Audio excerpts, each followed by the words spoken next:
like diving into a pool or river, in a way that water covers your entire body. In this simple way, you have performed ghusl. Now, the sequential ghusl, you have to follow these steps. First, you make the intention to perform ghusl for the pleasure of Allah. Next, wash the head, face and neck completely, and be sure to include the ears.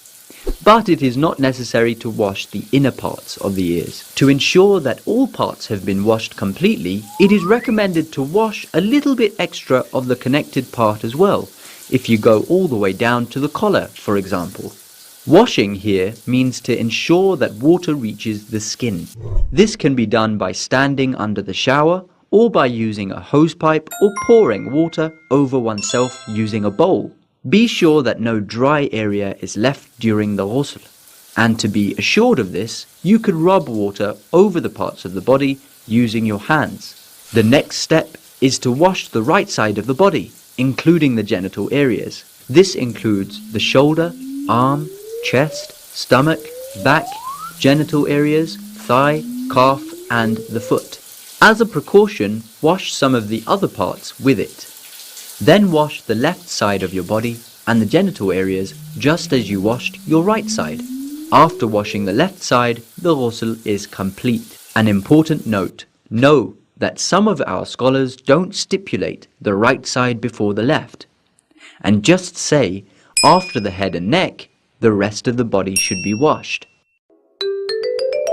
What are the conditions that should be observed while performing ghusl? The water should be pure or tahir and not najis. It shouldn't be usurped, it should be clean and not mixed with or have something dissolved in it.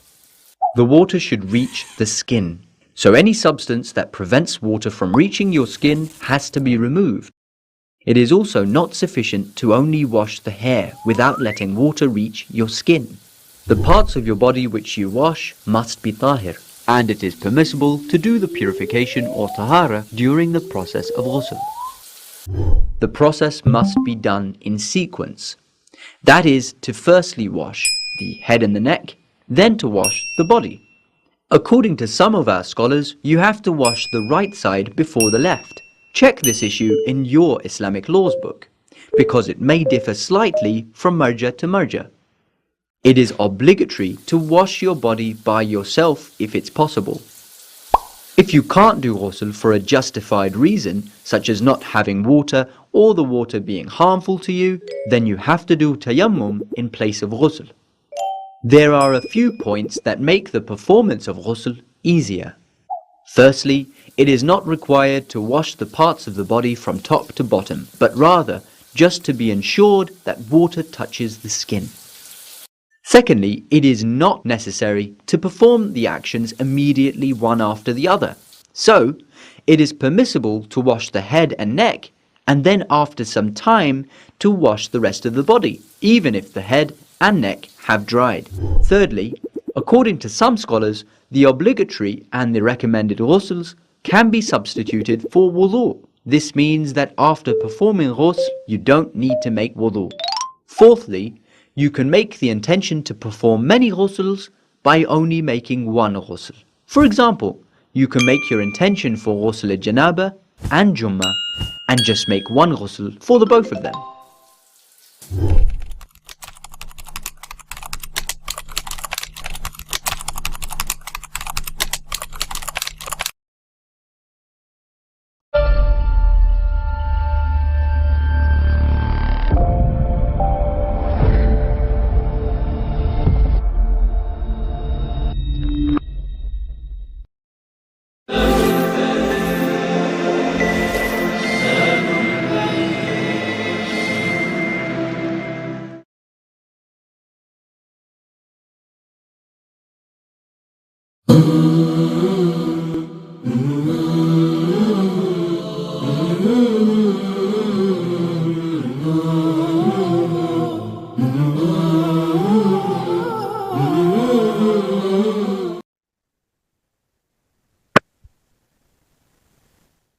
أعوذ بالله من الشيطان الرجيم بسم الله الرحمن الرحيم Assalamu alaikum wa rahmatullahi wa barakatuh. Peace and blessings upon all of our respective viewers. Thank you for your company this Sunday evening. I welcome you to Ahlulbayt TV and the Q&A session coming to you live, inshallah. We're on air until 9:30 this evening. As you are aware, this is an interactive show, an opportunity for you to ask all of your questions related to Islam, the madhab or the school of thought of Ja'fari, followers of the Ahlulbayt alayhim salam, and of course anything related to religion in general. And of course, we've got welcome questions from anybody regardless of your religious persuasion, inshallah. So as always, we encourage you to get in touch, and we'll try our utmost to get through all of your questions, time permitting, inshallah, throughout the duration or before the conclusion of tonight's show. The ways in which you can get in touch are the same. If you'd like, you can call in, inshallah, and that gives you the opportunity of speaking to our esteemed Islamic scholar directly. Alternatively, you can post questions on YouTube if you're watching via YouTube, and you can also send in your questions using the text messaging service and WhatsApp. And inshallah, we already have a number of questions, so we'll get to them in due course. Before we do, as always, we take this opportunity on behalf of all of our viewers to welcome His Eminence Sayyid Mohammed Al-Mousawi to Ahlulbayt TV. Sayyidina, Assalamu alaikum. Wa alaikum assalam wa rahmatullahi wa barakatuh. Bismillahir Rahmanir Rahim. Alhamdulillahi Rabbil Alameen. وصلى الله على محمد وآله الطيبين الطاهرين وعجل فرجهم. Allah the Glorious, in His last and final and greatest book, Quran, stated the main facts of life, the facts that every human being needs to understand life, to enjoy life, and to avoid hardships and problems in this life and hereafter. In Quran, Allah says, وَالَّذِينَ آمَنُوا أَشَدُّ حُبًّا لِلَّهِ. Those who believe love Allah more. As you know, that love is a feeling which usually people have no difference whether the feeling is towards something worth to be loved or towards something that people think it worth, but at the end of the day or after some time, they discover that their love was based on imagination, not reality. Allah says that the believers love Allah more. People love many things and many people. And as you know, nowadays the term love is so vast. They use it for the attraction between male and female. They call it love. Of course, there are many types of love. Love between husband and wife is a blessed love. Love between father and his children or mother and her children is a blessed love. There are some people who use this term love in the wrong way. When someone loves someone else or someone loves an act which is in fact harmful for him, like those who love to drink alcohol and they spend lots of money to drink alcohol. So this love is a feeling which damages them rather than helps them. And some emotional feelings between males and females, which are also wrong. Nowadays, some people have what they call it affair, and they feel love, and they keen to meet the other person, even if they don't have between them any legal frame like marriage, whether temporary marriage or permanent marriage, or someone who loves from the same gender. So not every feeling of love is real love. But when you talk about the real love, which remains forever, which helps always, which does not have any bad result at all, the absolute love which does not have any type of betrayal, complete faithfulness, complete blessing, complete benefits always, is the love which the believers have in their heart towards Allah. Allah, the creator and the origin of every good and the giver of every bounty. And Allah, who makes the life, has real taste of peace of mind and happiness. Allah. That's why Allah says in the Quran that those who believe love Allah more.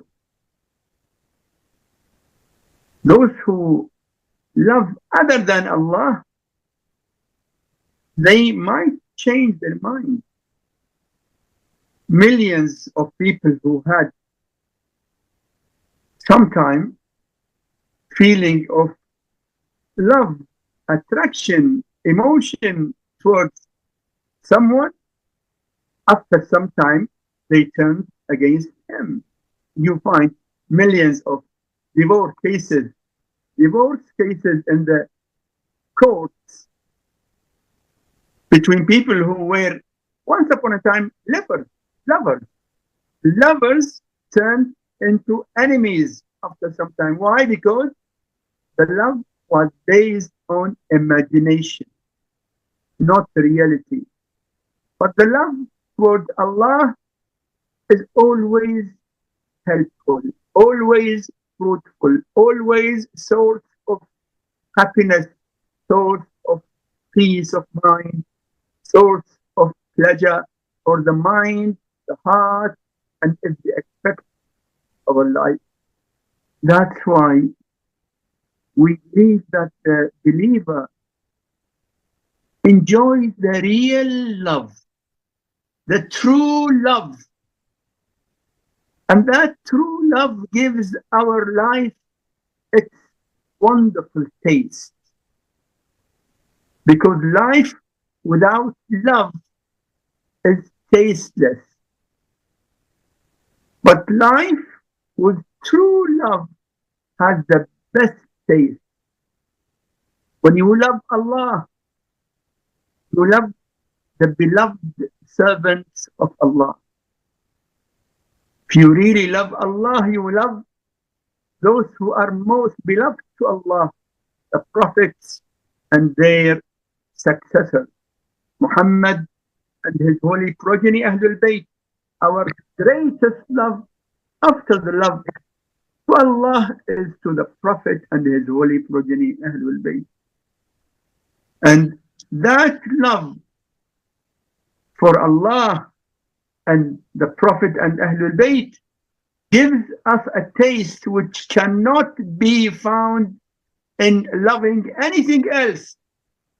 those who love money, those who love desires, they can never feel the peace of mind and the happiness which is felt by the believers who love Allah and love the Prophet and Ahlulbayt. That's why many of the sincere believers and followers of Ahlulbayt feel from reciting salawat, Allahumma salli ala Muhammad wa ali Muhammad, they feel a great feeling of peace of mind and happiness because they are remembering the most beloved Allah and His most beloved servants. When you love Allah, you love everything which is near to Allah. You love the word of Allah, Quran. Imam Zain al-Abidin alayhi salam has been reported to say that if all human beings die and I remain only with Quran, a copy of Quran, I will never feel lonely. Imagine the feeling of real love, true love, that when you are with Quran, you will never feel lonely because it is a true love. It is source of happiness. So when we say that life without love is life without taste, we say that we have got the greatest love and the greatest taste and the greatest peace of mind because of our love to Allah and to His most beloved servants, Muhammad and his holy progeny.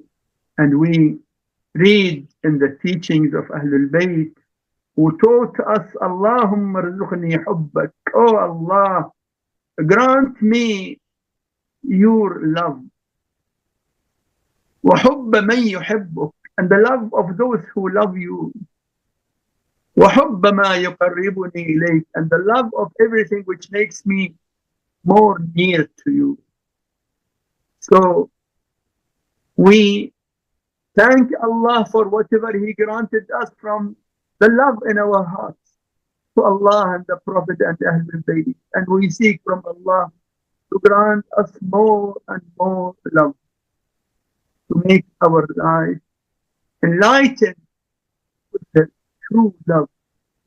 And that love will definitely guide the lovers to paradise.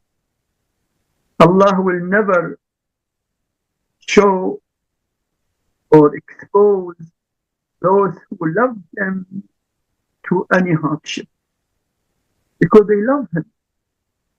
And Allah knows what is in their hearts. And when He knows that their hearts have got love for Him, Allah will not show them but only what they love. Allahumma rzuqna hubbak wa hubba man yuhibbuk wa hubba ma yuqarribuna ilayk. Allahumma salli ala Muhammad wa ali Muhammad wa ajjil farajahum. And we remember always when someone asked Imam Ja'far al-Sadiq alayhi salam, هل الحب من الدين, is love from religion? Imam replied to him in the narration, وهل الدين إلا الحب, is religion anything but love?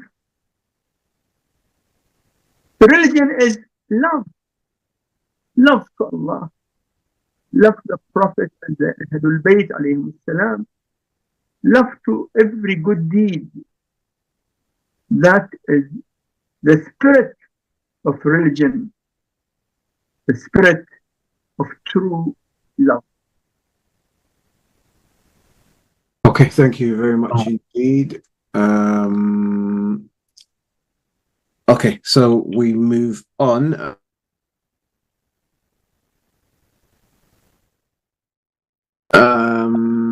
Why does she always take What is that? Always talk about Imam Yeah. and refer to Imam, but do not talk about the Prophet as much.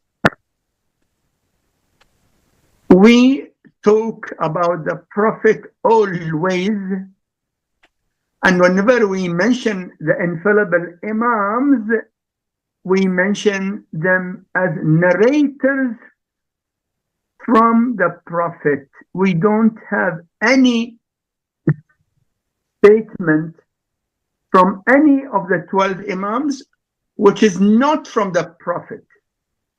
Whenever we mention the Imam and the teachings of the Imam and the sayings of the Imam and the behavior of the Imam, all is what the Prophet said and what the Prophet practiced and what the Prophet preached. So whenever we say about our Imams, 12 Imams, we are narrating what they have narrated from the Prophet, peace and blessing upon him and his holy progeny, Ahlulbayt alayhim assalam. But others who don't have Ahlulbayt, when they speak about their own Imams, those who don't follow Ahlulbayt, they have got their own Imams.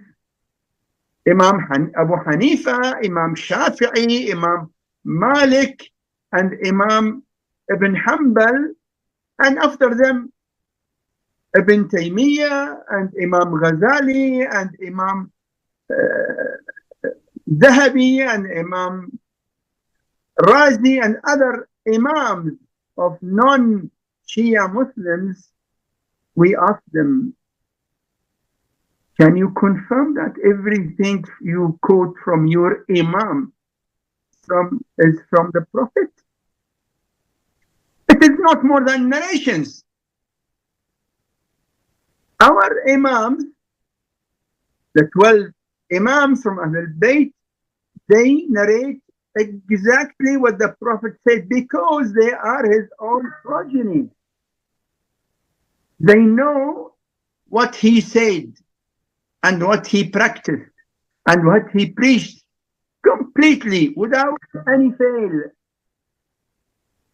But others narrate through different narrations, and many of their narrations are without continuous chain of narrators. So what they narrate from their Imams can never be compared with what we narrate from the 12 Imams of Ahlulbayt alayhim salam. Yes, please. Okay. Thank you very much indeed. There's someone. Sorry, I thought I heard something in the background there. No, okay. There's someone I have met every day due to work purposes. Sorry, there's someone I have to meet every day due to work purposes. He has bad companies and often engages with the other gender. Should I completely cut my relation with him? Okay, a person who has bad behavior, and as you mentioned, he might have also sinful relation. Such person should not be from your friend. Don't mix with him or with her, because such people who are practicing sinful acts without seeking forgiveness, without feeling sorry about it, without repenting, such people can harm you. Bad company gives you bad effect, as good company gives you good effect. So, responding to your question, don't be or don't mix with a sinner and a person with bad behavior, because such company can harm you. Yes, please. But he mentioned that it's due to work purposes. So could it be a case that if it's necessary for work, he or she can still engage with such a person and then maybe just not socialize with them? As much as it is necessary according to the requirement of your job, do that only. Not more than that. In some situation, if you're mixing with him for work business or for work purpose can harm you, then you might need to even change your work. If mixing with a person for work purpose can harm you, can harm your morals, your religious practice, your akhlaq, your habits, your behavior, then if mixing with such person, even for work business, can harm you, then you should consider changing your work to avoid mixing with such bad persons. Okay, thank you very much. All right, so let's move on to the next question. Mike, if there is only a Sunni masjid near me, can I pray behind an imam who has negative feelings about the Ahlulbayt? We were being taught by many narrations from Ahlulbayt to pray our obligatory salah with every Muslim belonging to any Muslim sect. To pray with any Muslim who belongs to any Muslim sect is not only permissible, but it is also recommended. Pray with them, either pray with the intention of Jama'ah, but you must recite Alhamd and Surah for yourself silently. Or you can pray with them with the intention of Furada and recite your Alhamd and Surah, but not loudly. But you say that he is having bad feelings towards Ahlul Bayt. If he comes out openly and speaks against Ahlul Bayt, then he is Nasibi. Nasibi is considered a non-Muslim. Anyone who openly accuses or abuses Ahlul Bayt means the Prophet, Fatima al-Zahra, and the 12 Imams. Such person who accuses them, he is considered Nasibi, and Nasibi is not a real Muslim. So you should avoid praying behind a Nasibi. You know, many of our Sunni brothers are not following Ahlul Bayt, but they don't openly speak bad about Ahlul Bayt. So we pray with them. But the case of a person who speaks openly against Ahlul Bayt, no, because he is not belonging to any Muslim sect. Those who are enemies of Ahlul Bayt, they do not belong to any Muslim sect. Yes, please. Thank you very much. Just to clarify, I'm just trying to understand the fiqh when it comes to a Nasibi, as you mentioned. If I'm not mistaken, a Nasibi, if he were to die and there's nobody, according to his, if you like, school of thought, to bury him, we as followers of the Ahlul Bayt will become wajib upon us to bury such an individual. Even if that person, God forbid, had committed an act, let's say was a suicide bomber and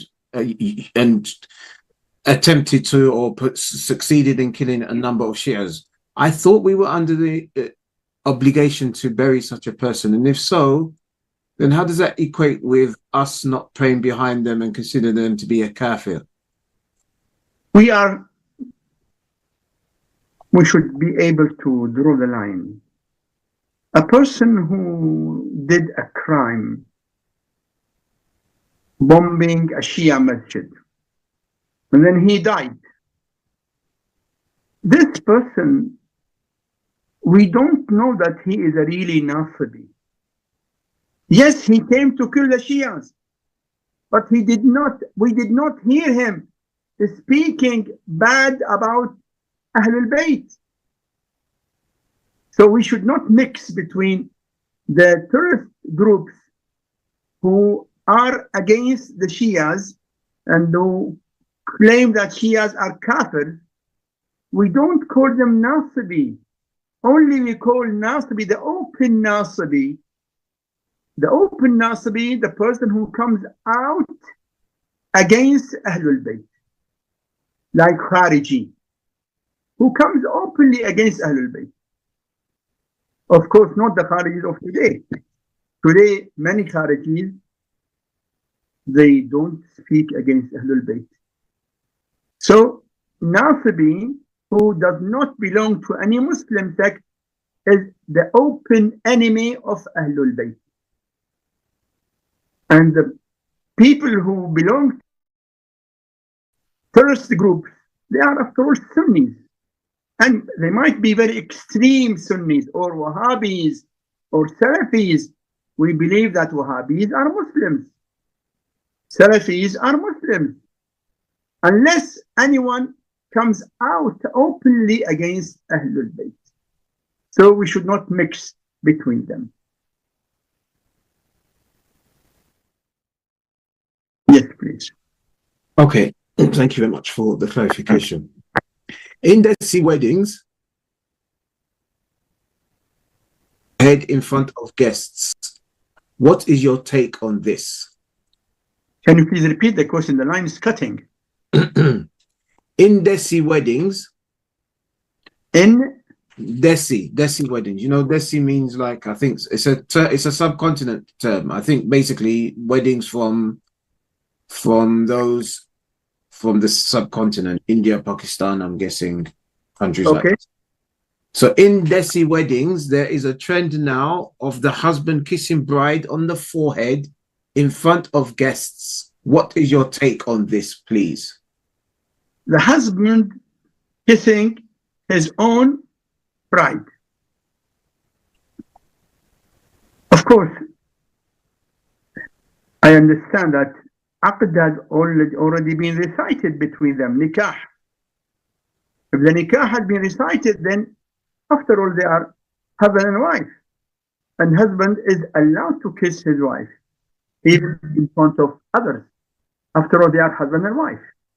But not before reciting the nikah or reciting the aqd, whether it is temporary or permanent. Now you ask me that this happens in front of others. As far as the others are females, so the female, the bride, does not need to wear full hijab in front of him. But if any male is in the room or in the hall, then she must wear her full hijab. For the husband to kiss his wife, it is permissible. We don't say it is a very good place to kiss his wife, but it is not haram to kiss his wife. Not haram as far as it does not cause any immoral effect on others.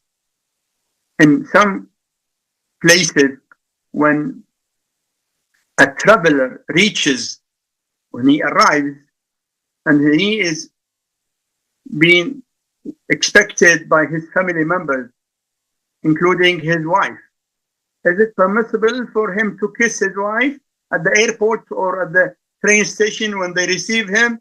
The answer is yes, it is permissible. It is not haram. As far as she is wearing her proper hijab, husband can kiss his wife, even in public place, though it is not best place, but we cannot say it is haram. It might be not acceptable by some, but Islam does not say haram without evidence. As far as she is wearing proper hijab, her husband can kiss her. Yes, please. Okay. To know that Mawla Ali alayhi salam had sons by the name of Umar and Abu Bakr. Sunnis use this as a proof for his love and loyalty, whilst I've heard we say it's to show that because unpleasant personalities has a name, it doesn't make it bad. It's hard to reason. My master naming his sons alike to the enemy of Islam, knowing it can be used against his lovers. I've also found this communicating that it's makruh to name such names. Number one, the narration that Amir al-Mu'mineen named some of his children after such names need to be verified.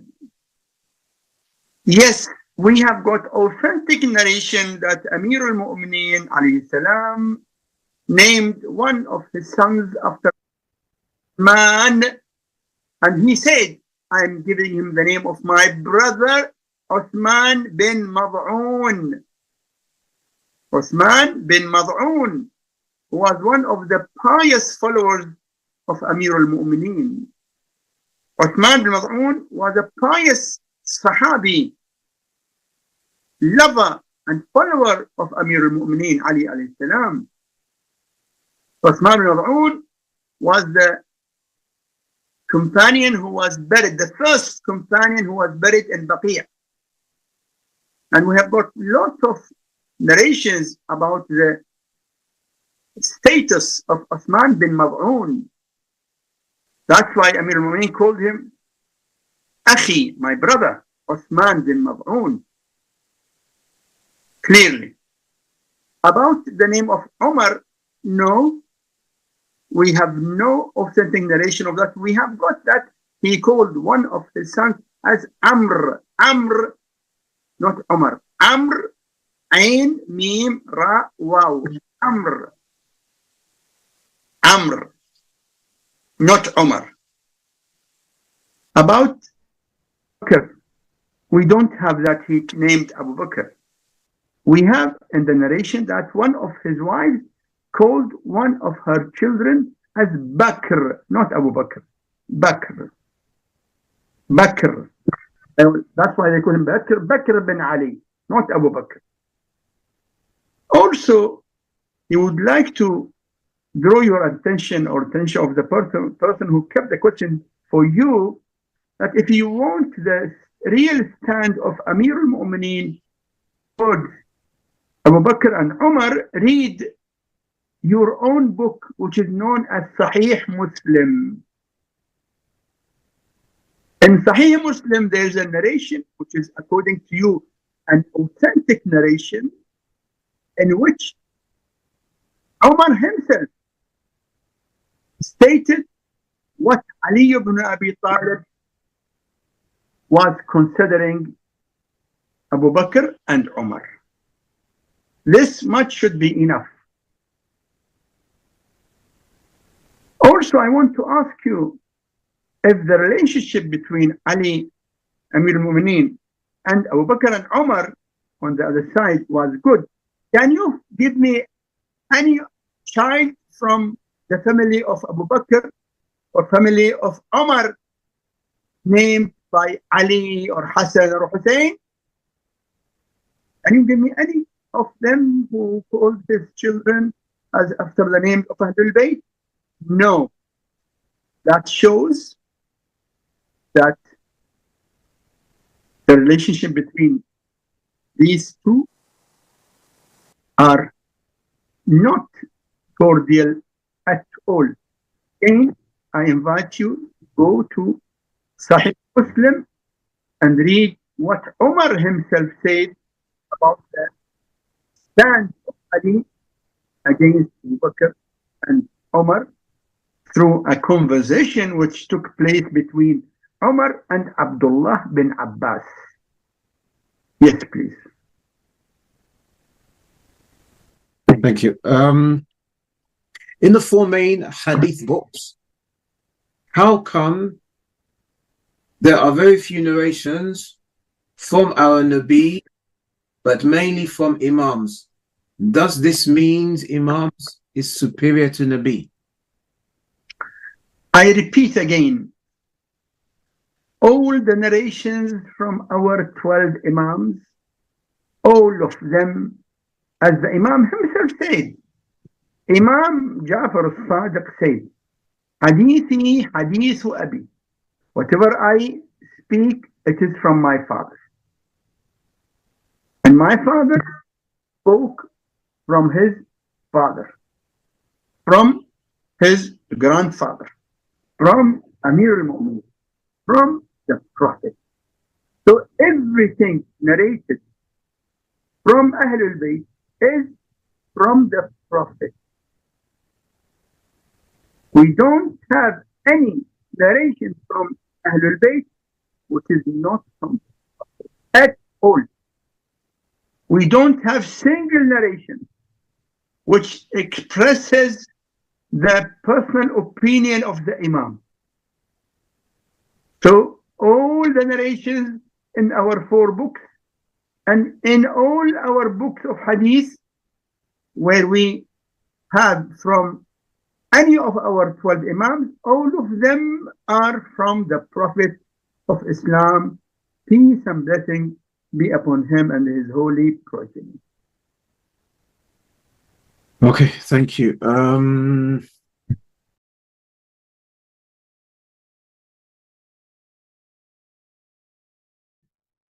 not just the Prophet, like the Sunni Adhan. Is not the adhan of the Prophet at all. The adhan in the time of the Prophet has been changed, and this is by the authentic evidence in Sunni books. The Sunni government who took over and ruled over the Muslims, they have changed a lot of things. They changed the adhan. They changed the wudu. They changed the salah itself. Go to Sahih Muslim and read the narration from Anas bin Malik. Anas bin Malik was one of the servants of the Prophet of Islam. Peace and blessing be upon him and his holy progeny. In the government of Umar, Anas bin Malik used to pray aside, not with the gathering, not with the jama'ah. They asked him, why don't you join the jama'ah?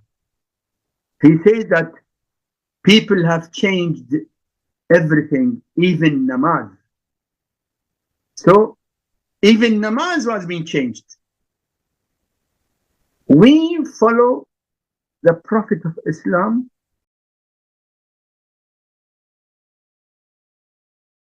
the most authentic who are Ahlulbayt. Our adhan is the adhan of the Prophet.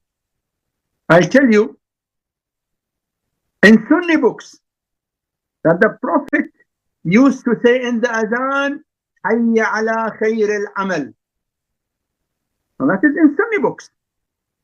That was being removed by Umar ibn al-Khattab.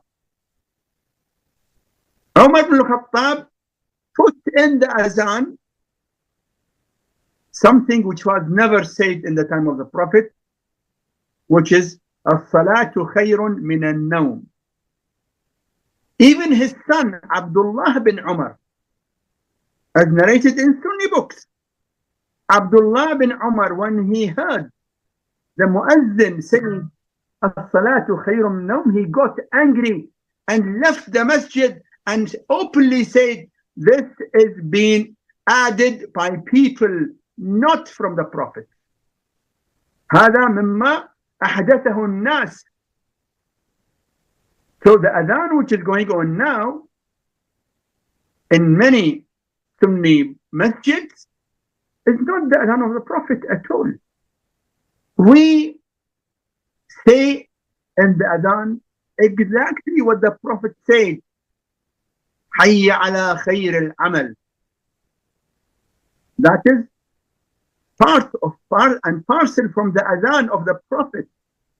We also say after أشهد أن محمد رسول الله صلى الله عليه وآله, we say أشهد أن عليا أمير المؤمنين ولي الله. And that was being said during the time of the Prophet, immediately after the announcement and allegiance of Ghadir. And that is in Sunni books. As-Salafah fi Akhbar al-Khilafah by Al-Shabrawi, one of the Sunni books, mentioned that after the announcement of Ghadir, in which the Prophet of Islam said, Man kuntu mawlah, fa'aliyun mawlah, for whomsoever I am the master and leader, Ali is his master and leader. The first adhan after that, the muezzin was Salman. And we have got narration that even Bilal, they said, Ashhadu anna aliyan amirul mu'mineen. So it is not something new. But of course, the enemies of Ahlulbayt, when they took over after the Prophet, they stopped that. So we are following and practicing the adhan of the Prophet of Islam, peace and blessing be upon him and his holy progeny.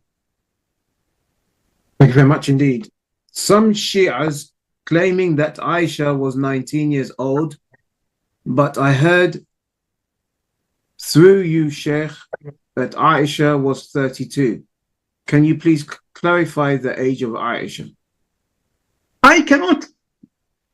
I mean, you know, there are many narrations about the age of Aisha. Some narrations are illogical.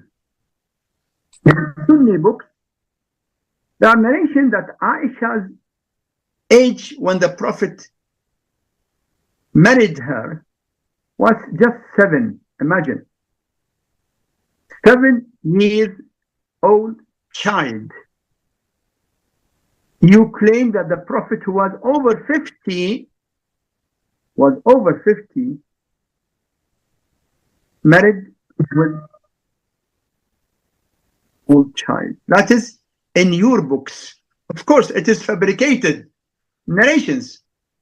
But many scholars have mentioned that Aisha and her sister Asma, you know, both of them were daughters of Abu Bakr. Asma was 10 years elder than Aisha. Asma was born 27 years before the Prophet of Islam became a prophet, which means Aisha was born 17 years before the start of Islam. That's why also in the books they have mentioned that Aisha was from the first women who became Muslims. Asma and Aisha. Women, not children. She was not a child. They mentioned her name with the women. And according to Quraysh, they call the female women when she is over 16 or 17. So she was a woman. She became a Muslim when Islam started. And you know, The Prophet remained in Mecca for 13 years as a prophet. So if you add 17 plus 13, that is 30. And 2 years after the Hijrah, the marriage took place. So many scholars say that age of Aisha was 32. I don't say that this is the only opinion. No, there are many opinions. But what is mentioned in Sunni books about the age of Aisha is being rejected today by even many Sunni scholars.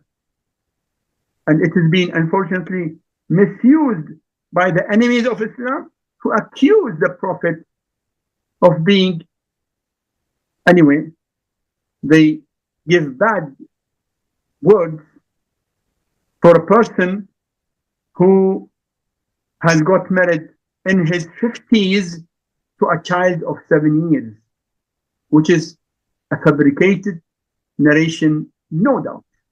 Yes, please. Okay, thank you.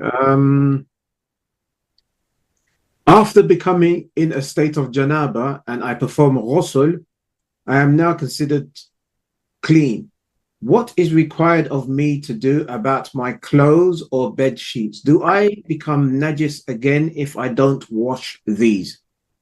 You don't need to wash your clothes nor your bed sheets, except that small part of it, if any, in which many semen has touched or dipped on it. If the semen did not touch any of your clothes or your bed sheet, then you don't need to wash it at all. Only wash that part which became najis by the semen itself, not by your perspiration, by the semen only. Yes, please. And just as we're on this topic, can you just clarify why you said money, which is I guess sperm in English, why that's many yeah. sperm, yeah, semen. Yeah. But can you explain why that is najis, yet the fluid that sometimes is excreted prior to intercourse, prior to actual relations, is not considered najis? Two types of fluid. We have got many, which is in Arabic, mim, noon, ya, which is in English, semen. And we have got madhi, Semen. mim, zal, ya. The fluid which comes out during the foreplay is called madhi. Pre-ejaculation, that is not najis. But during ejaculation, the semen gushes out. That is called mani. M in Arabic, mim, noon, ya. Semen. Semen is najis. The what they call it, pre-ejaculation, that is not najis at all. Understood. Thank you very much indeed. Is it permissible to chat with girls? Excuse me. Is it permissible to chat with girls on social media, but for good intention to search a wife? You are allowed to search for a wife if you are really sincere in searching for a wife. You cannot chat with many females under this excuse.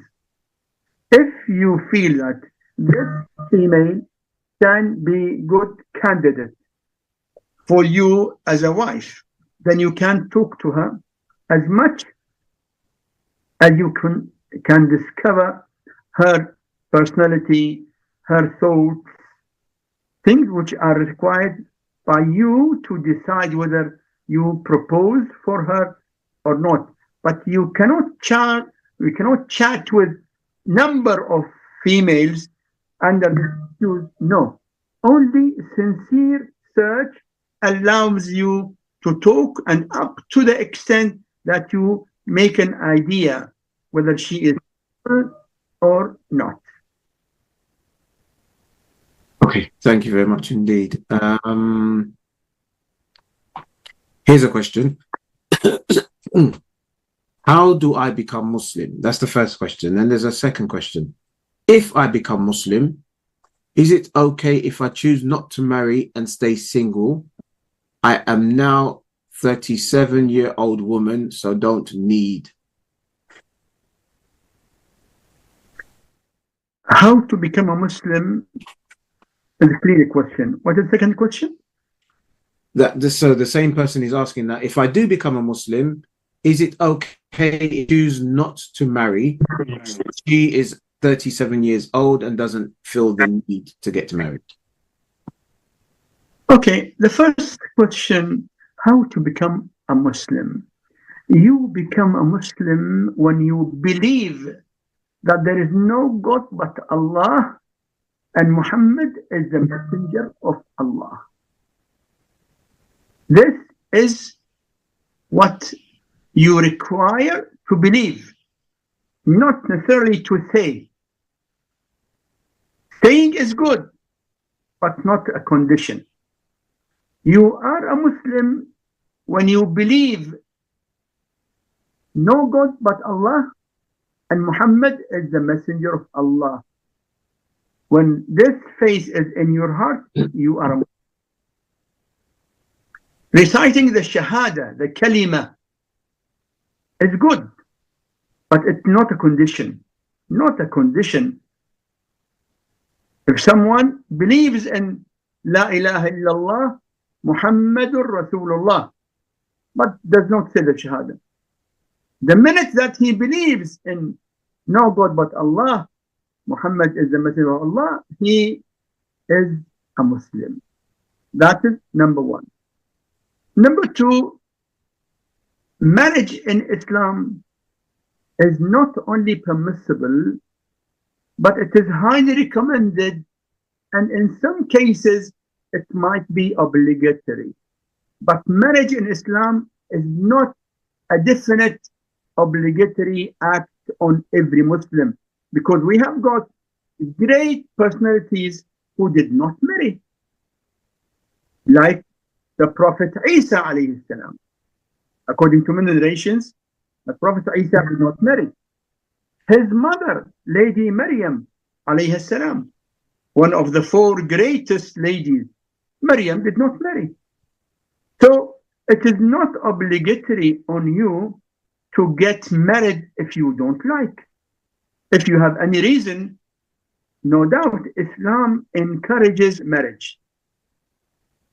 When marriage is obligatory, it is obligatory on those who might fall into sinful acts if they remain unmarried.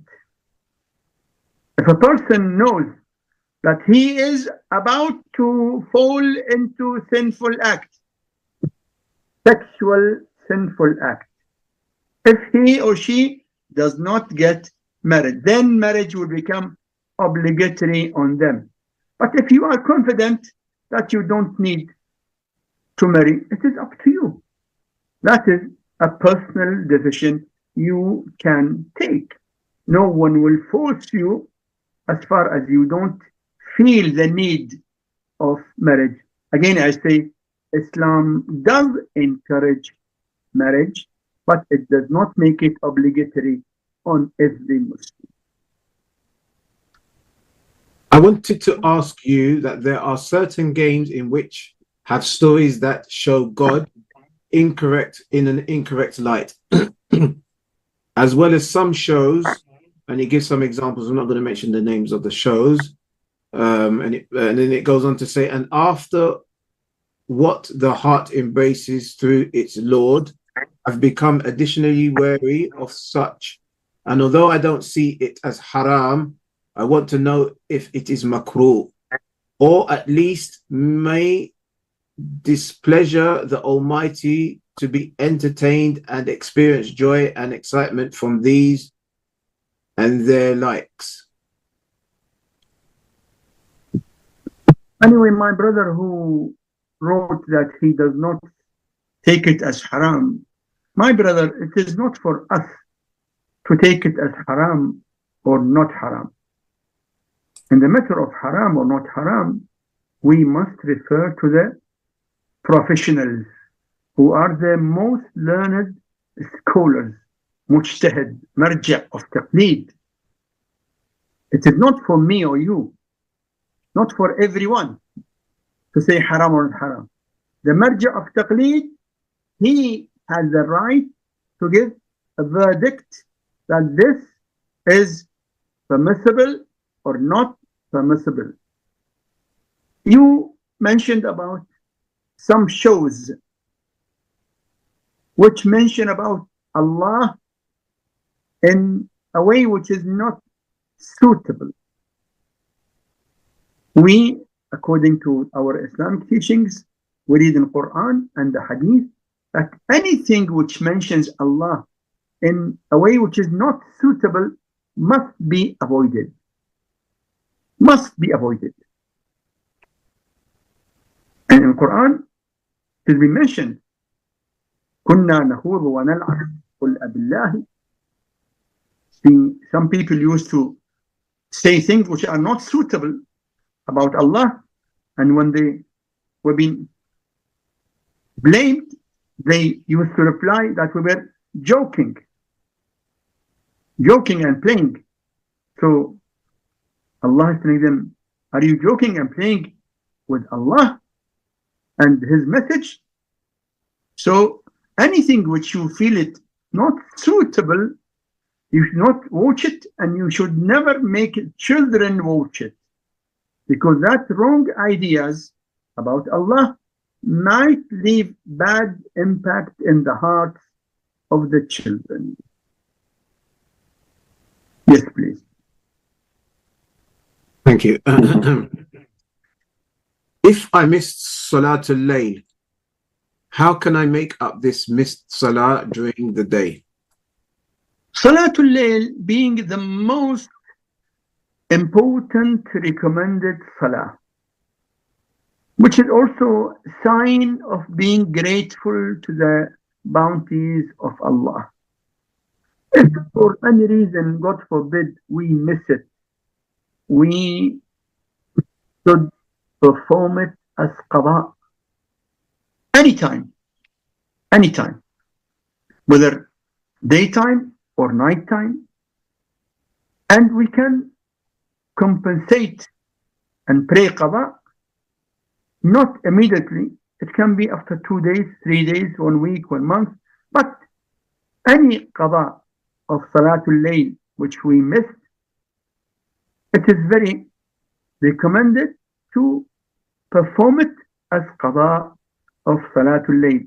We have got a narration that a mu'min came to Imam Ja'far al-Sadiq alayhi salam, telling him that I missed lot of recommended prayers like Nawafil and Salatul Layl. So I cannot count it. I cannot count how much I missed. What shall I do? Imam told him, recite qada till you don't count how much qada you recite. So as you cannot count how much you did miss, recite qada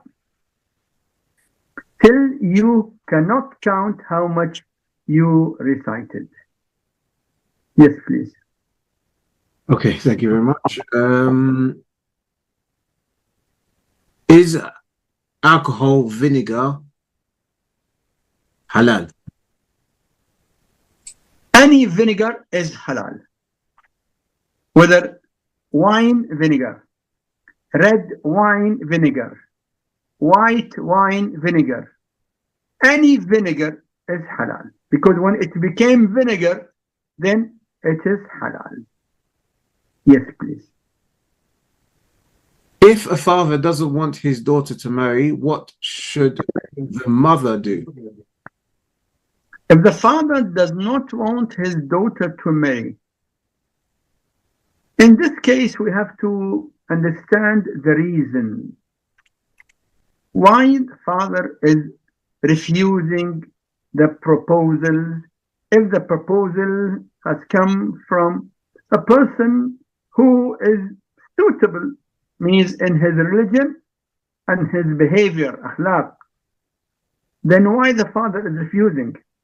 If the cause of the refusal of the father is not according to the teaching of Islam, for example, he said that she is from this ethnicity and the proposal came from other ethnicity, I don't like to give my daughter to that ethnicity, this reason is not valid in Islamic Sharia. If he says, I don't like his family, I don't like his father, or any such reason, which is called invalid reason. When the father refuses the marriage of his daughter for invalid reason, according to Islamic teaching, the authority of the father is no more. Especially when the daughter needs marriage to protect herself from falling into sinful act. So any refusal of any father which is not based on real Islamic teachings is not valid at all. But if the refusal is based on Islamic reason, for example, the Muslim girl gets or she wants to marry a non-Muslim and the father says no, his refusal is based on Islamic reason. So his refusal is valid. So if the refusal is based on Islamic valid reason, then refusal is valid. If the refusal is based on non-Islamic reason, then it is not valid. Yes, please. Thank you.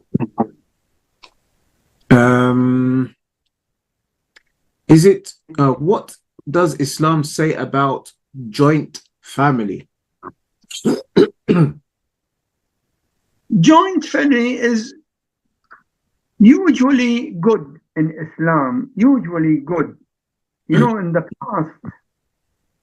past, joint family was the common situation of many families.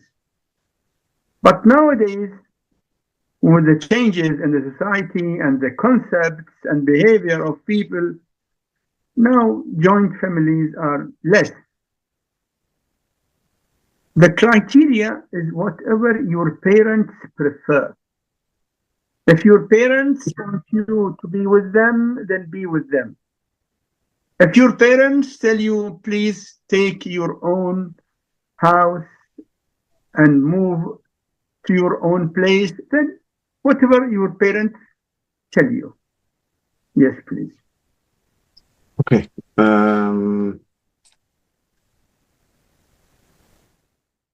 Okay, this is quite a long question, so please bear with me. I wanted to know what Islam says about euthanasia of a pet dog. My pet dog is sick and old. He has hard time walking because of his 2 back legs don't move properly, and he cannot control his urine. I took him to the vet who prescribed medicines and food, which is expensive, and I can only afford to feed him once daily. I see him getting weaker, and I wonder if I'm doing cruelty by keeping him alive. Recently, vet has shown concern regarding his testicles. Doctor thinks he needs more tests to rule out testicular cancer in my dog, but they have high suspicion that it's cancer and have offered euthanasia because vets told me that my dog is in extreme pain. Kindly guide. Euthanasia, is it allowed in such a situation? In this situation, when the dog is suffering and the vet is telling you that there is no possible cure and you cannot afford the expensive medicine and expensive food, it is not haram. Of course, we don't encourage it, but it is not haram if you find yourself helpless. It is not like killing a human being. Same situation, if you ask about a human being, then it is immediately no, and always no. Don't cause death of any human being. But in your question, with all what you have mentioned, it is not haram. Yes, please. Okay, thank you. Is it obligatory to ask the permission of the first wife to practice mut'ah or take a second wife? According to the verdict of many leading maraja of taqleed, if a Muslim who has got a Muslim wife already wants to conduct a mut'ah marriage with women from Ahlul Kitab, people of book, like Christian or Jewish, he needs the permission from his Muslim wife. Second wife, no. Of course, second wife should be a Muslim, because Muslim is not allowed to have permanent marriage with any non-Muslim women. So, second wife, you don't need to take permission, but you need to be sure that you will be able to practice justice between both of them. In Quran we read, وَإِنْ خِفْتُمْ أَلَّا تَعْدِلُوا فَوَاحِدًا. If you fear that you might not be able to maintain justice, practical justice between more than one wife, then just one wife. So the condition is to maintain practical justice. Yes.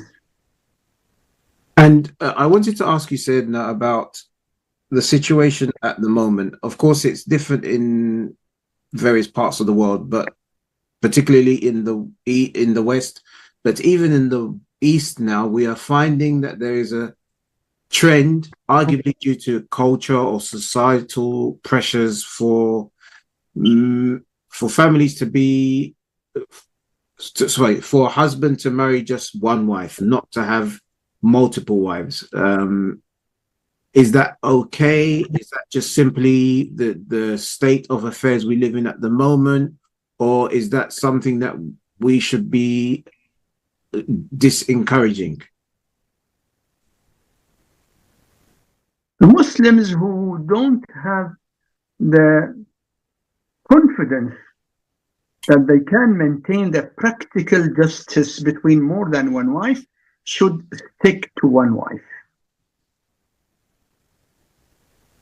As we read in Quran, وَإِنْ خِفْتُمْ أَلَّا تَعْدِلُوا فَوَاحِدًا. If you fear that you might not be able to practice the justice between more than one wife, then one wife. Now, you tell me about the trend. Nowadays, there are many trends. We are not concerned with the trends which are promoted by Western life or non-Muslim societies' lifestyle. We are concerned with the teachings of Allah, the Prophet, and Ahlulbayt alayhim salam. Our life is guided by Allah the Prophet and Ahlulbayt, and not by non-Muslim lifestyle. Yes, please. Okay, thank you. Other Muslims recite namaz folding hands. How to pray with them? You can pray with them. They can pray their own namaz with folding their hands. We pray with opening our hands. So praying with Muslims from other sects is recommended. They fold their hands, they say Ameen, and we don't say it in the Salah because it makes our Salah invalid. They perform the wudu by washing their feet, which is according to the authentic Sunnah. It is not right, because in Quran and Sunnah, Quran is very clear, and also the Prophet wudu was always with wiping over the feet, not washing them. So they do what they follow. Still, we pray because they are Muslims. They are Muslims, we pray with them. That is the teachings which we got from the infallible Imams, alayhim as-salam. Yes, they fold their hands according to the authentic evidence. Folding hands in Salah is a bid'ah initiated by Umar ibn al-Khattab. When the prisoners of war were being brought from Persia to Medina, in front of Umar, they folded their hands. That was their custom in Persia. Till today, if you look at the pictures of the worshipping in the Majus, the Zoroastrians, they fold their hands. So Umar asked them, why do you fold your hands?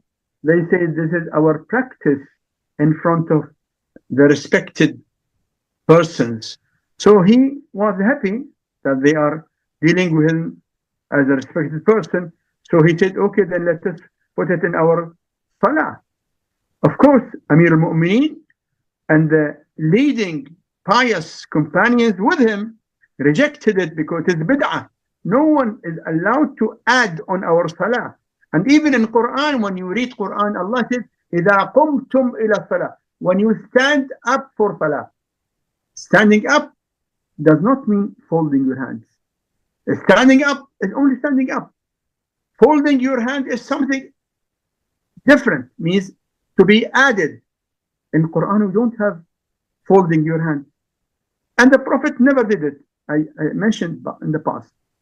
Sayyid Sabiq, a well-known Sunni scholar from Al-Azhar, he has mentioned that we did not find single authentic hadith that the Prophet ever folded his hand during Salah.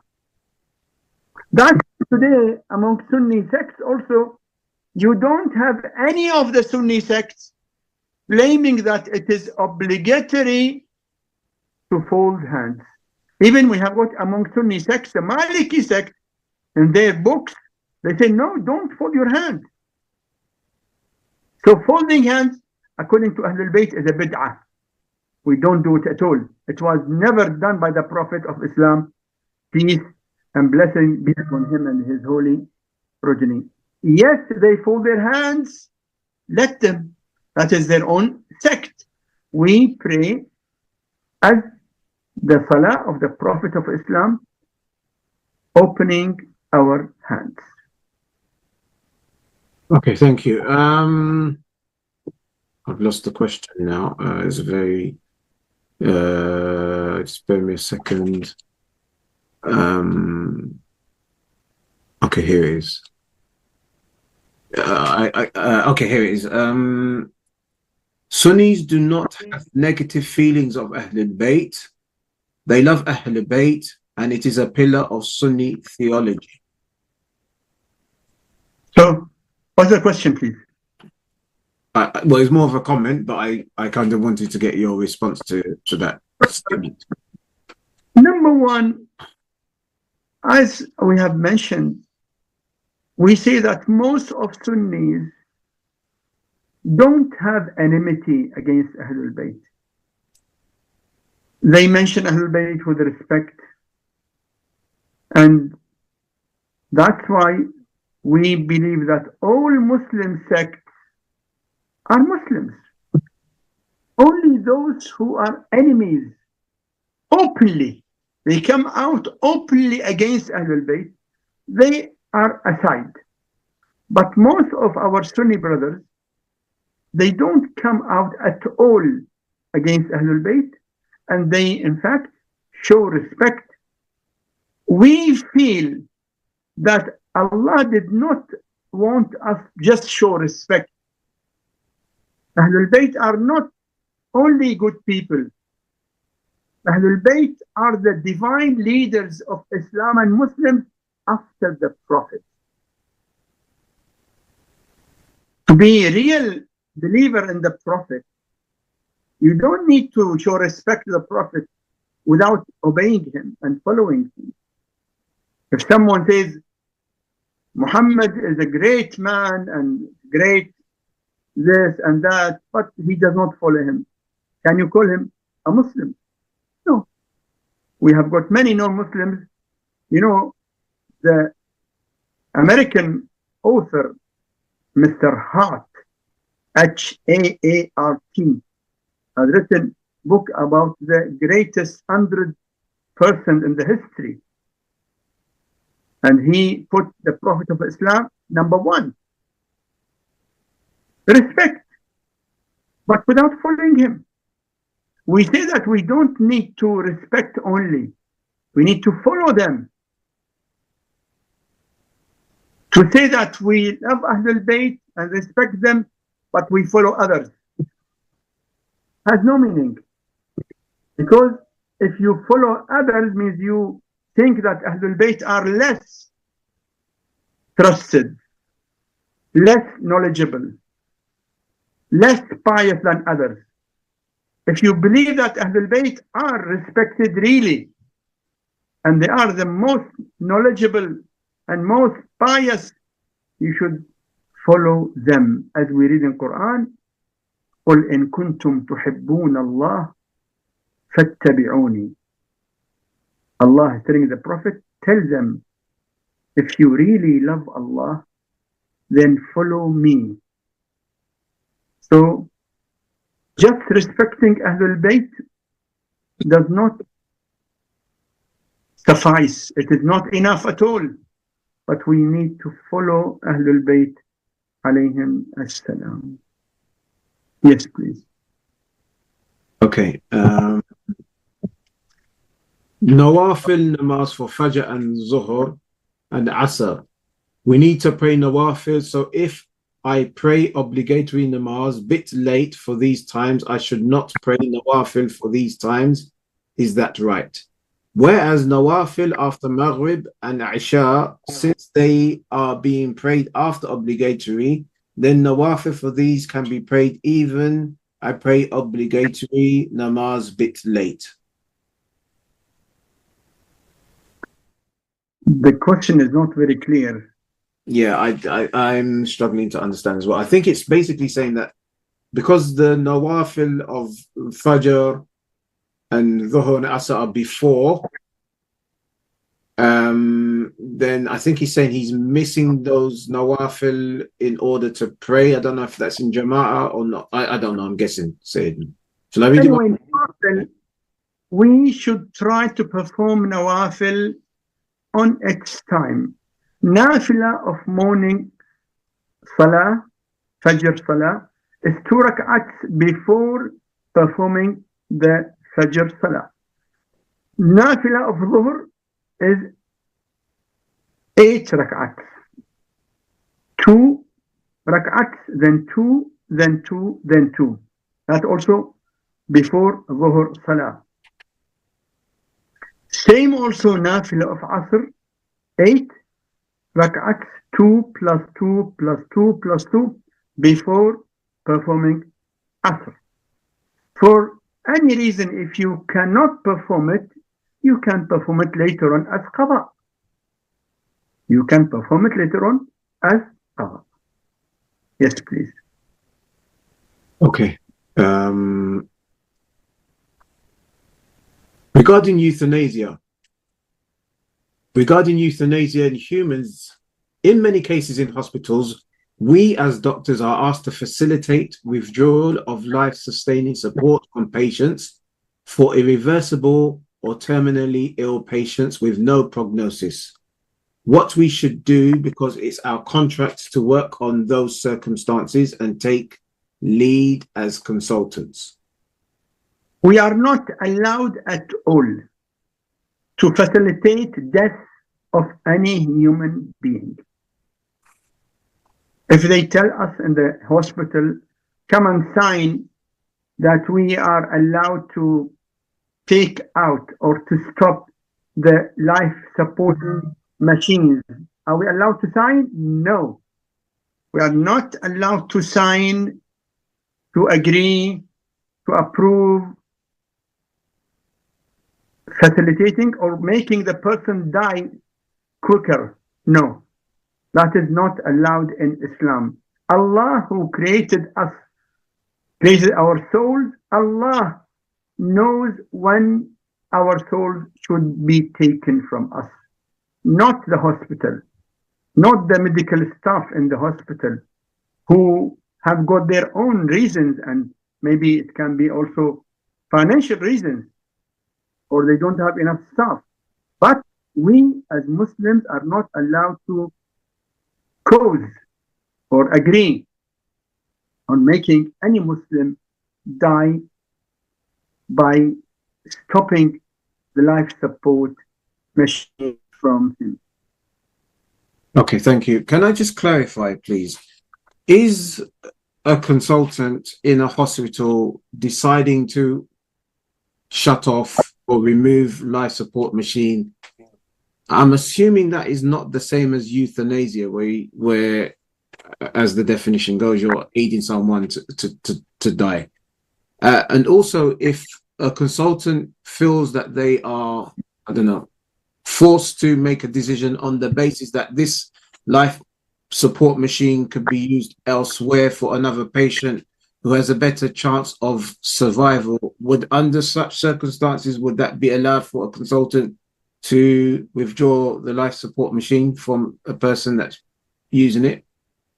If the consultant takes that decision himself, we are not responsible about his behavior. He knows what to do. We as Muslims should not support termination of life of any human being.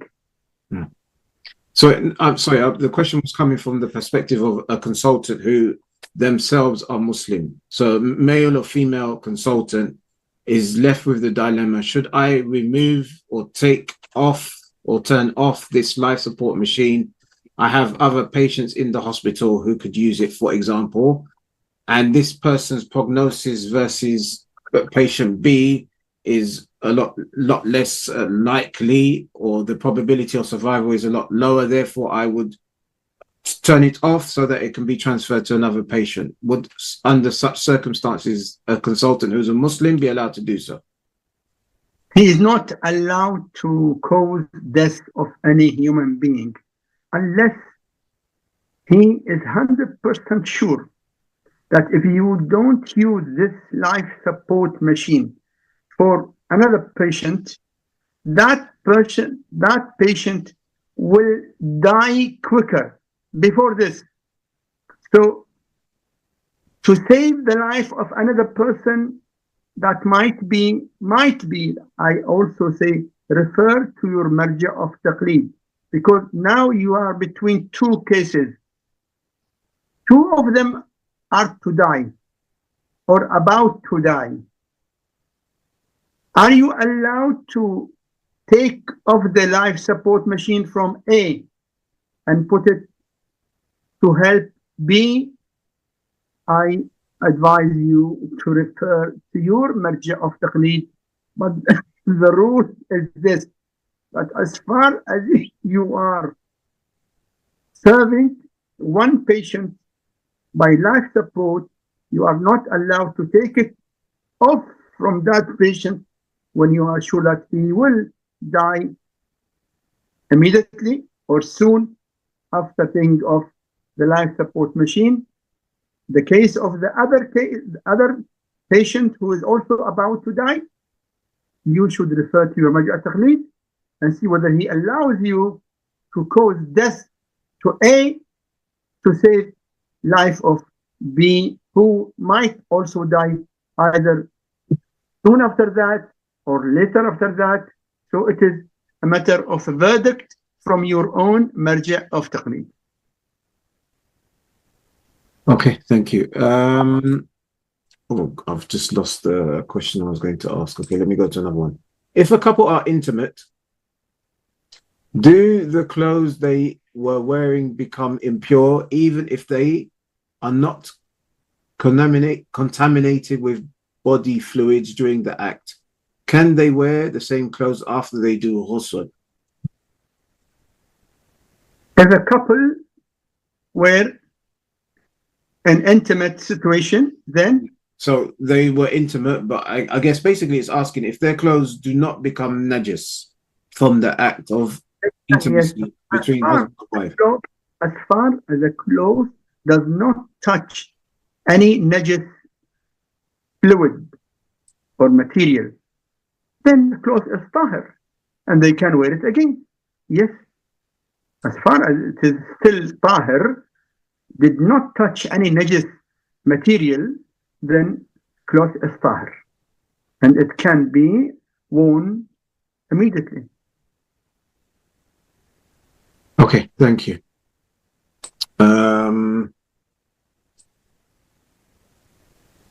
Is it okay to make wudu in the bathroom, at the sink, next to the toilet, or must one use a sink or washing bowl away from the toilet? Yes, it is permissible.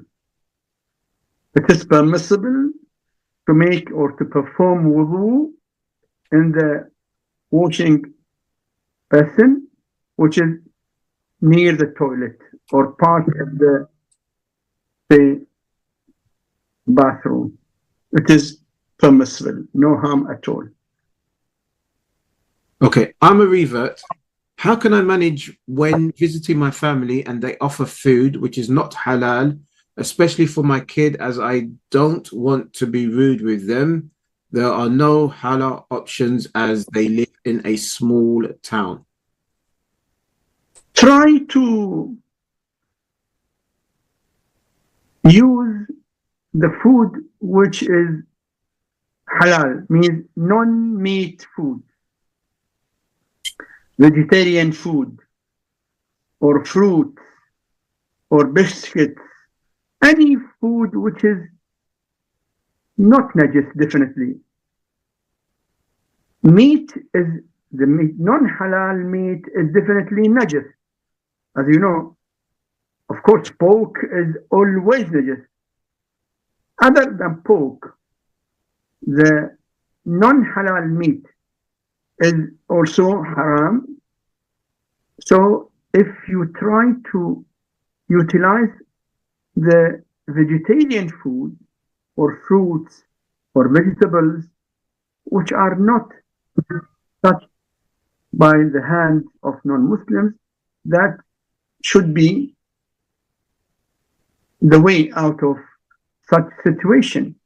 But knowing that this meat is non-halal, you will not be allowed to utilize it, to eat it, and not allowed to feed your children from such non-halal food at all. We cannot please human beings in the displeasure of Allah. We cannot make people happy and take the wrath or the sinful act.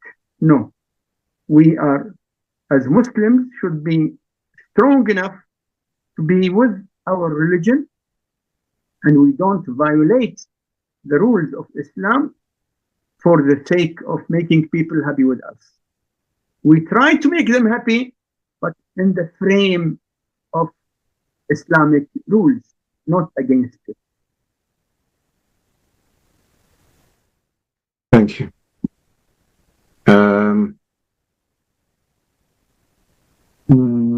If a dog pats my leg at work, can I perform salah? If your leg is being touched by a dog, can you perform salah? The question, did the dog touch your leg or your cloth with wetness or no? If the touching was without any wetness, then your leg or cloth is still tahir. But if the dog was wet, or your cloth or your leg was wet, so the touching was with wetness, then your leg or cloth became najis, and you need to make it tahir before performing salah. Okay, thank you. I want to ask a question related to mental health. Should one pray in Jama'ah or at home? For your mental health, praying in Jama'ah is much useful and much beneficial. That's why Jama'ah is highly recommended.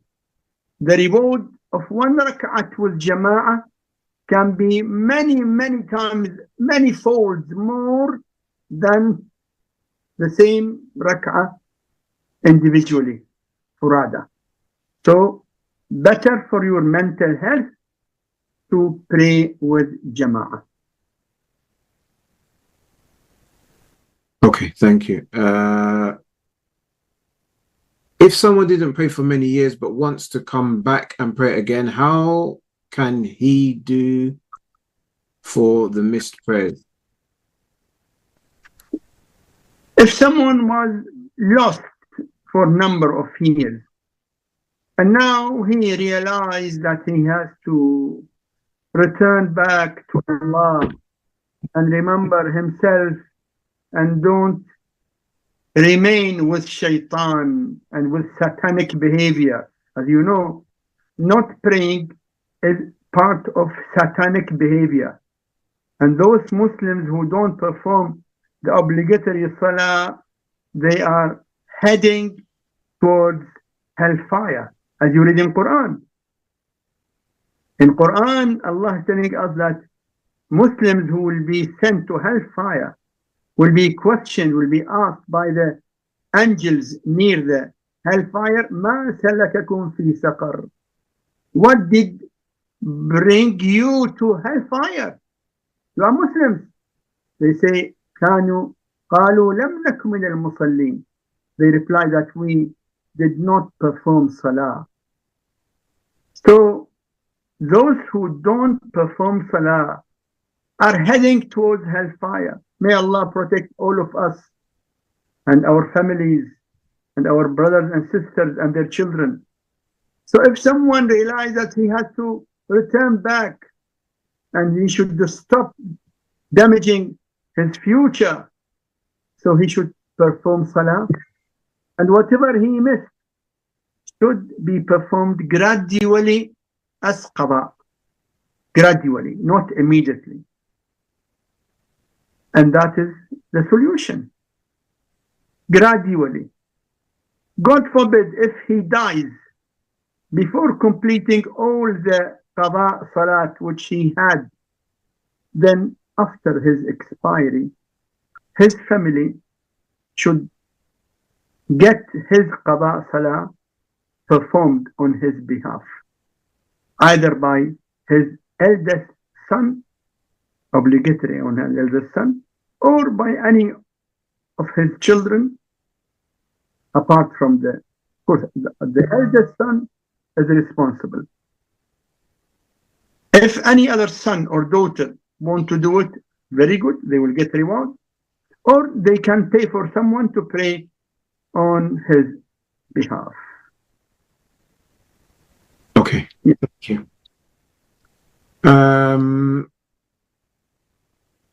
Why did Imam Hussein alayhi salam marry Umar's daughter? Umar's daughter? From where you brought this story? Imam Ali alayhi salam or Imam Hussein alayhi salam did not marry Umar's daughter at all. So go to the people who gave you this question and ask them to give you the reference from where they got this story. It is not existing at all. Yes, please. Are Tablighi Jamaat Sunnis or Qadianis? Are the Tablighi Jamaat Sunnis or Qadianis? the non-Tablighi Jamaat are Sunni Jamaat. Tablighi Jamaat is Sunni Jamaat. Mainly they are Diyubandi. As you know, in the subcontinent, the Hanafi Sunni sect is either Diyubandi or Barelwi. So the Tablighi Jamaat, many of them are Diyubandi, but they are Sunnis, not Qadianis. Qadianis are completely different from Sunnis and from Shias. Qadianis claim a prophet after the Prophet of Islam. They claim that Ghulam Ahmad of Qadian was sent by Allah as a prophet, which is completely false claim. And anyone who claims any prophet after the Prophet of Islam, Muhammad, peace and blessing be upon him and his progeny, is considered as non-Muslim, because it is clear in Quran that the Prophet of Islam is Khatamun Nabiyyin, the last and final prophet. No prophet after him. And the Prophet said, La Nabiyya Ba'di. No prophet after me. So Qadianis are not Sunnis and not Shias at all.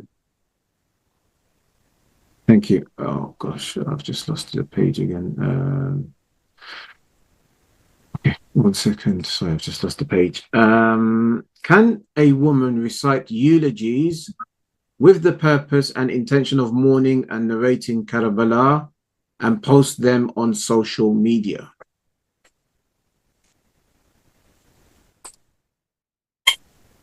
It is permissible as far as the effect of it is useful. If the effect of it is useful, then it is permissible. In general, the Muslim man is allowed to hear the voice of women.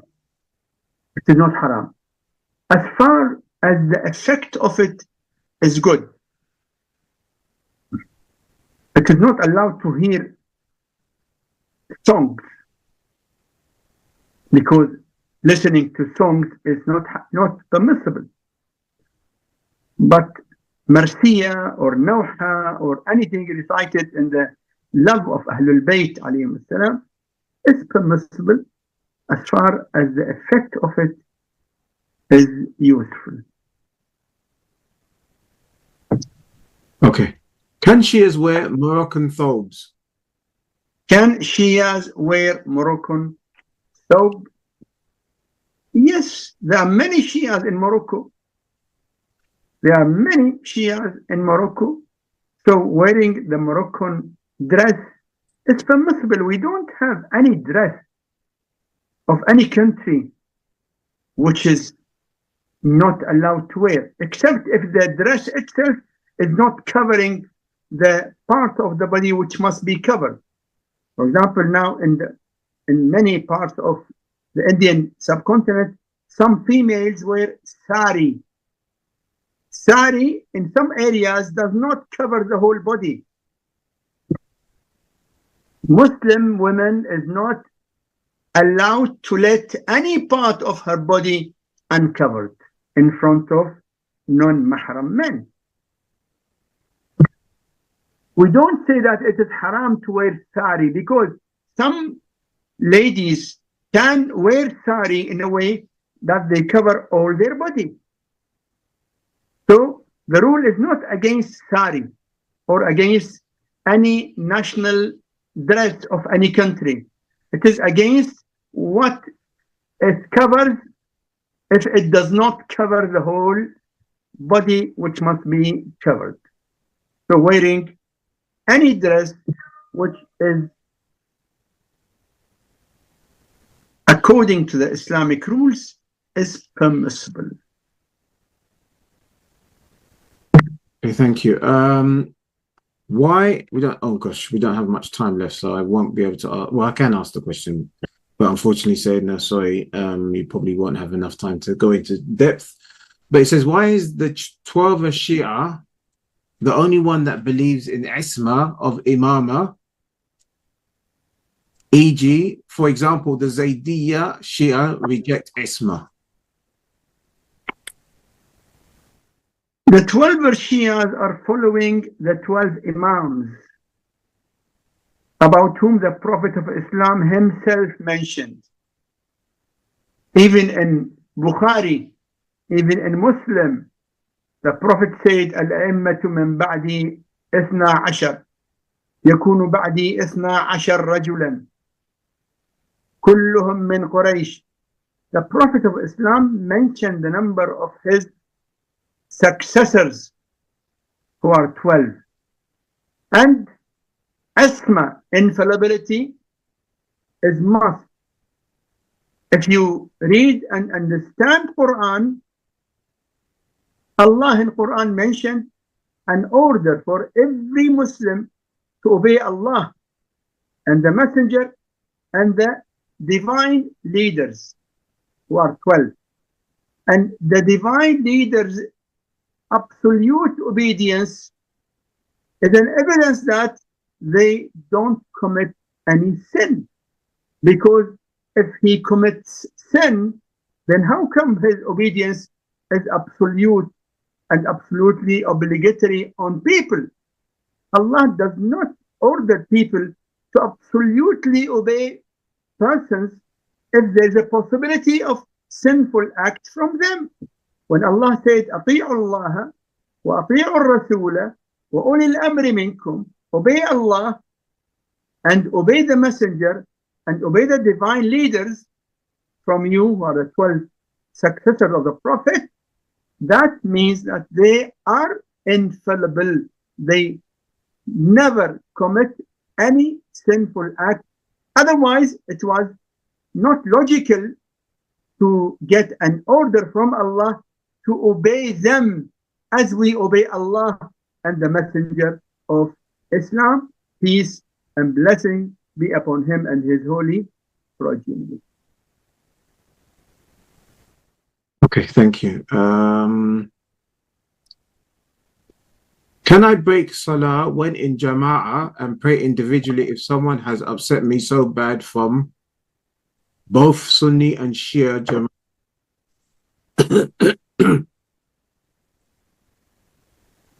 Please repeat. Can you leave Jama'ah? Can you break your Salah when in Jama'ah and pray individually if someone has upset me so bad from both Sunni and Shia Jama'ah? Yani upset you while you are in the Jama'ah or upset you before Jama'ah? After all, praying Jama'ah is highly recommended. It is permissible to break your Jama'ah, but it is not good. You will deprive yourself from the reward, the great reward of Jama'ah. But if you have any urgent work or someone needs you urgently, you can break your Jama'ah and continue your Salah individually at Furada. John. Yes, please.